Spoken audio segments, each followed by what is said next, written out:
All right, so we are back with Ken and Lisa Lain in the studio. She comes each week with your garden question. Just what are people talking about in your neighborhood? And then we just share that together. So welcome to the studio, Lisa. Thank you. First week in December. There's only like, what is that?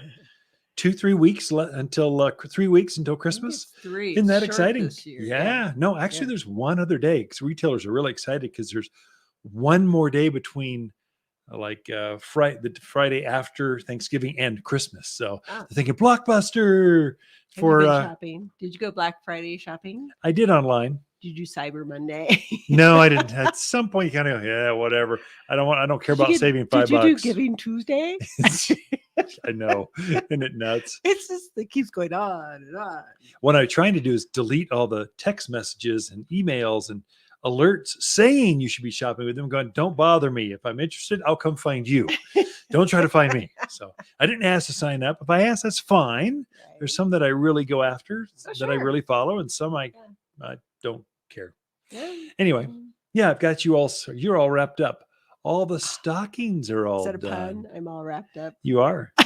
Mm-hmm. Wait till you see it. Wait till you see yours. You will be happy. Oh, will I be giddy? Or Probably. Just happy? Really? You'll probably be giddy. I've got a new Ford Bronco coming in the driveway Christmas Day. No, you won't be that giddy. Yeah. Well, anyway, I'm looking forward to the holidays. So Christmas gifts are going up. We went over to Granite Gates. Got your parents, their tree, their wreath. They were just excited to have Christmas in their like rooms. Their new place. Yeah. So we got it all decorated, got the Christmas stuff up there, and we did ours here. Yep. For the most part. Outside's not quite done. I gotta not quite done. We'll get there. Can't hardly started. I watered the plants. That's all I did. Yeah, you didn't do much. So anyway, garden questions. Okay. What do we got with the question things? I am. Sure. Yeah. So Jack is out in Chino. He bought an Austrian pine. He's getting ready to plant it. Yeah.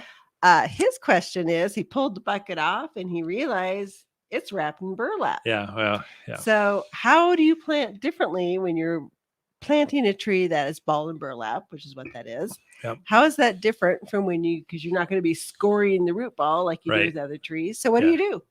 So ball and burlap is field grown. So we plant it at a farm, hundreds of acres. We just line them up, and then we fill them out. We trim them for several years in the ground, and then we'll go through and dig those up many times by hand or by machine, wrap it in burlap, and that's what's confusing for folks. They just don't know what to do with the burlap. Don't do anything. Right. Just pull it out as gently as you can. Put it you plant it exactly the same depth, 3 times the width. Add some mulch, backfill around that root ball with that. But the ball and burlap is you're just gently setting it in the ground. The burlap is there simply to hold that dirt around the roots. That's it. Mm-hmm. And so the roots will grow right through that burlap like it was nothing. The secret is when you're all done, untie or clip. So we'll take jute netting, typically jute tie or twine at the top where the trunk is. We'll wrap that around a couple times. Generally, that's going to rot, and the roots, as the trunk grows, it'll push that apart. But just in case, clip that off, and then lay the burlap back and then water it in really well and stake it to make sure the snow doesn't make it flop over. And that's all you do. Water the same amount twice a month. You do everything the same. And so usually your bigger trees, big spruce, big Austrian pines, big deodars, not necessarily deodars, many times deodars, spruce, pine, fir, they're all field grown. So they're ball and burlapped. The other smaller trees are container grown. So they're actually planted in as seedlings in the bucket they're going to deliver to the nursery with. They might be there for 4 or 5 years, but they're in that bucket the whole 4 or 5 years. And then when they're finally ready, they're just taken off the drip, brought in, and then we sell them right here. But they're smaller. You don't want to keep a tree in a bucket for 10 years to get a 6, 7, 8 foot spruce. Mm-hmm.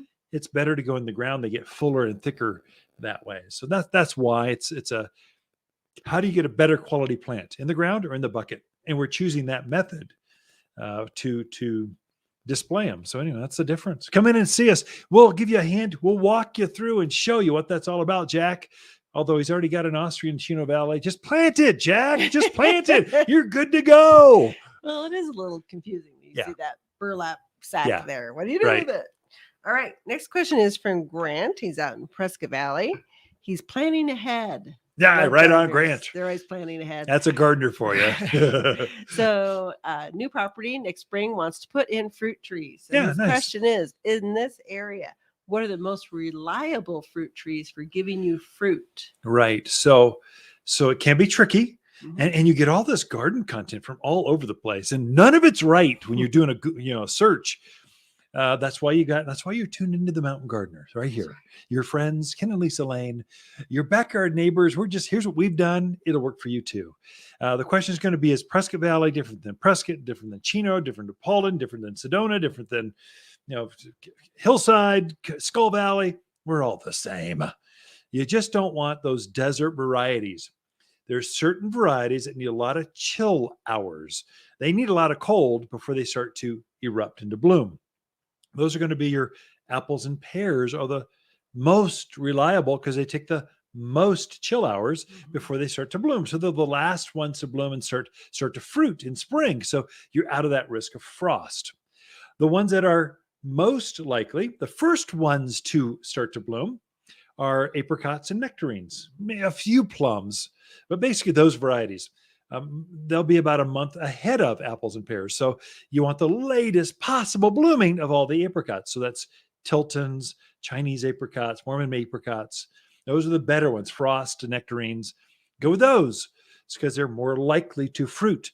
You want to stay away from your desert varieties. If it's some of your desert varieties need 200 chilling hours, and then they bloom.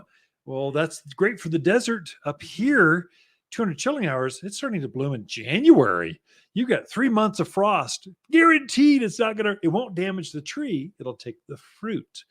So we'll start shipping our fruit trees, it's end of January, February. We'll start shipping as soon as we can get into those fields. The rains start to affect when we can go into the fields and harvest plants.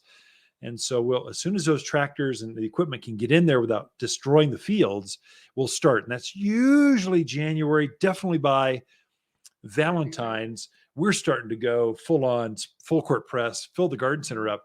It's a great time to choose fruit trees. You want to get them in as soon as you can before they wake up for spring. So if you can, that's plant them January, February, March, April, before May.